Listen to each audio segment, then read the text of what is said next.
Assalamualaikum ya akhi ya ukhti. Assalamualaikum ya akhi ya ukhti. Hehehe. Assalamualaikum warahmatullahi wabarakatuh. Hamdan wa syukran lillah.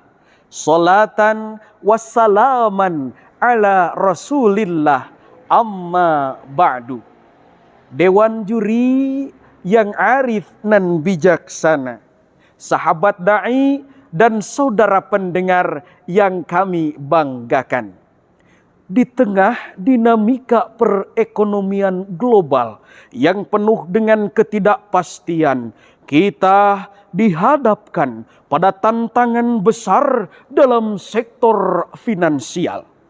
Laporan World Economic Forum pada tahun 2024 menunjukkan bahwa meningkatnya inflasi, ketimpangan pendapatan, serta ketidakstabilan sektor keuangan global masih menjadi isu yang utama.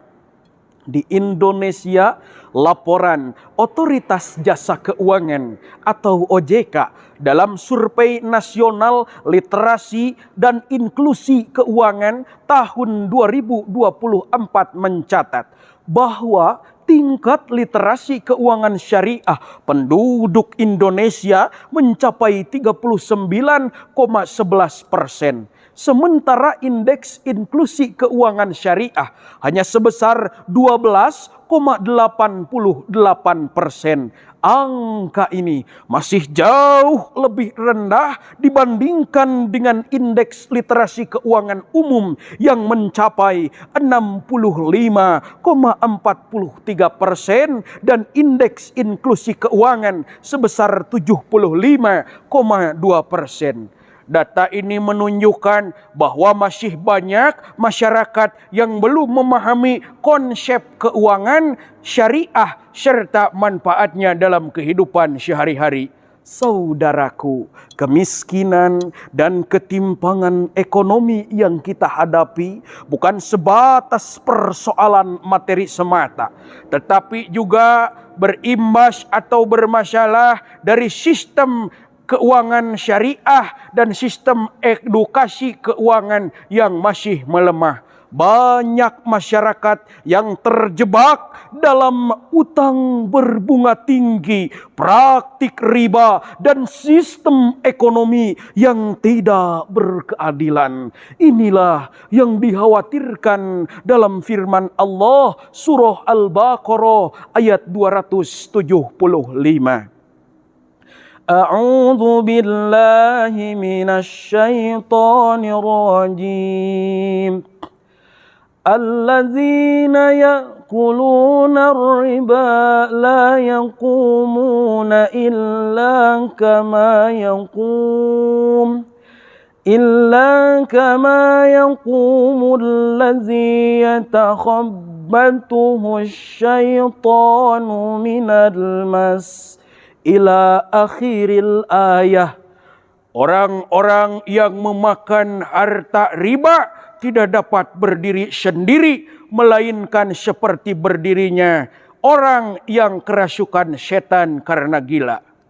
Imam Ibnu Katsir dalam tafsirnya menjelaskan, innar riba la barakata fih bal yamhaquhullahu wa yuhliku sahibahu fid dunya wal akhirah. Sesungguhnya riba itu tidak memiliki keberkahan, bahkan Allah akan menghilangkan dan membinasakan pelakunya di dunia dan di akhirat. Na'udzubillah, tsumma na'udzubillahi min dzalik.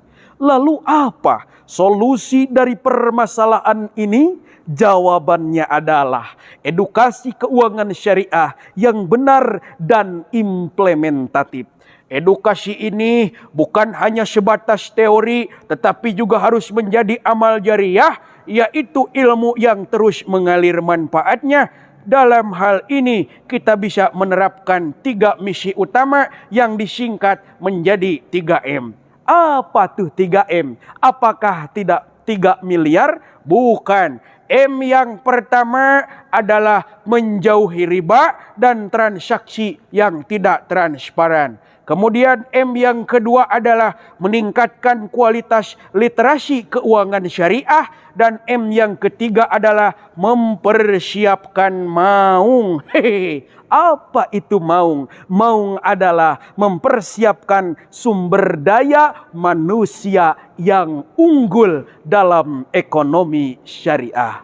Dewan juri yang Allah muliakan, saudara pendengar dimanapun Anda berada yang kami banggakan.